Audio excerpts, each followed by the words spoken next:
کی صفات کا بیان۔ جس طرح سے حرف کی مخرج ضروری ہے، اسی طرح اس کی صفات بھی ضروری ہیں۔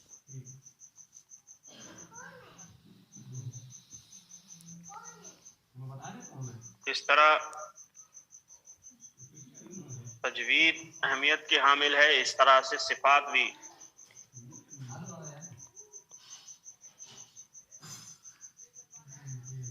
اوپر کے بیان سے تمہیں معلوم ہوا کہ تجوید نام ہے قرآن کے حروف کو ان کے صحیح مخرج اور صحیح صفات کے ساتھ ادا کرنے کا، لہذا حرفوں کے مخارج معلوم کرنے کے بعد صفات کے جاننے کی بھی ضرورت ہے، اس لیے صفات کا بیان اب کیا جاتا ہے۔ جس طرح سے مخارج ضروری ہیں، اسی طریقے سے کیا ہے، حرف کی صفات کو جاننا بھی ضروری ہے، تبھی تجوید مکمل ہوگی، کیونکہ مخرج اور صفات کے ساتھ حرف ادا کرنے کو تجوید کہتے ہیں۔ اگر کوئی صرف مخارج صحیح سے نکالے اور حرف کی صفات ادا نہ کرے تو تجوید مکمل نہیں، بلکہ تجوید ناقص رہے گی۔ تو اس لیے مخارج کے ساتھ صفات کا بھی جاننا ضروری ہے۔ صفت کس کو کہتے ہیں، اس کی قسمیں اور ہر ایک کی تعریف بیان کرو۔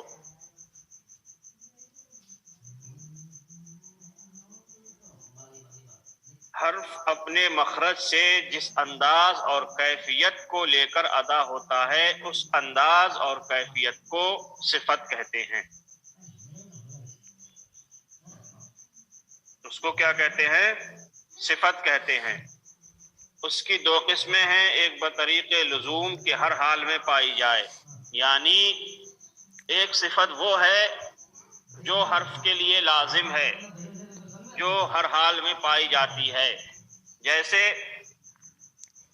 حروف مستعلیہ ہیں، قصہ، ضغط، قز، ان کی جو صفت ہے یعنی پر کرنا حروف مستعلیہ کی، اس میں ہر حال میں پائی جاتی ہے، یعنی اس کے ساتھ لازم ہے۔ تو حروف مستعلیہ میں جو صفت ہے، صفت استعلاء، وہ ان حرفوں کے ساتھ ہمیشہ ہے، یعنی کسی کے تابع نہیں ہے وہ کہ یہ حرف آئے گا تو یہ پر ہوں گے، بلکہ وہ ہر حال میں اور ہمیشہ پر ہیں۔ تو اس کو کیا کہتے ہیں، صفت لازمہ کہتے ہیں، جو اپنے حرف میں لازم ہو، ضروری ہو اور ہمیشہ ہو۔ دوسری بطریق عروض، جو کہ کبھی کسی وجہ سے پائی جائے۔ دوسری کیا ہے، صفت عارضہ، جو کبھی کسی وجہ سے پائی جاتی ہے، اس کو کیا کہتے ہیں، صفت عارضہ کہتے ہیں۔ صفت عارضہ کا مطلب یہ ہے، جیسے لفظ اللہ کا جو لام ہے وہ کیا ہے، ما قبل، وہ اپنے ما قبل کے تابع ہے۔ جیسے لفظ اللہ سے پہلے اگر زبر یا پیش آ جائے تو لفظ اللہ کا لام پر ہوگا، اور اگر زیر آ جائے تو باریک ہوگا۔ تو اس کی اپنے ما قبل کے تابع ہے، جیسا آئے گا ویسا اس کے اوپر حکم لگے گا، یعنی پر ہونا یا باریک ہونا۔ لیکن جو صفت استعلاء ہے وہ ہمیشہ پر ہے۔ تو یہ کہہ رہے ہیں دوسری جو ہے وہ صفت عارضہ ہے، جو کبھی کسی وجہ سے پائی جائے۔ جیسے را ہے، را پہ زبر یا پیش ہو تو را پر ہوگی، را پہ زیر ہو، کسرہ ہو تو را باریک ہوگی۔ تو اسی کو کیا کہیں گے، صفت عارضہ، جو کبھی کسی وجہ سے پائی جاتی ہے۔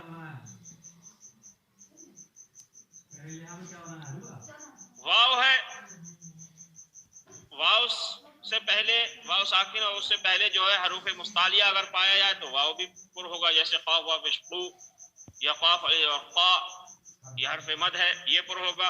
اور اگر حروف مستعلیہ نہیں ہے تو کیا ہے، کاف علیز اور کا، یہ باریک ہوگا، یا کاف واو شقو، یہ واو بھی باریک ہوگا۔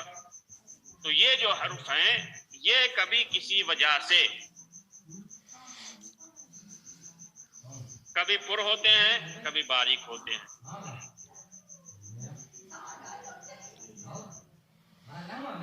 پھر صفت لازمہ کی بھی دو قسمیں ہیں. پہلے صفت کی کتنی قسمیں ہیں؟ لازمہ اور عارضہ. لازمہ اور عارضہ میں نے آپ کو بتا دیا. اب صفت عارضہ کو چھوڑ دیجئے، صفت لازمہ کی بھی کتنی قسمیں ہیں؟ دو قسمیں ہیں. ایک متضادہ کہ جس کے مقابل اور ضد میں کوئی دوسری صفت بیان کی جائے، یعنی مد مقابل میں صفت لازمہ کس کو کہتے ہیں؟ صفت لازمہ کی کتنی قسمیں؟ دو قسمیں. ایک متضادہ کہ جس کی ضد میں کوئی دوسری صفت ہو، دوسری غیر متضادہ کہ جس کے مقابل اور ضد میں کوئی دوسری صفت نہ بیان کی جائے. اس کو کیا کہتے ہیں؟ صفت غیر متضادہ. نہیں یاد کریں پھر آگے کریں.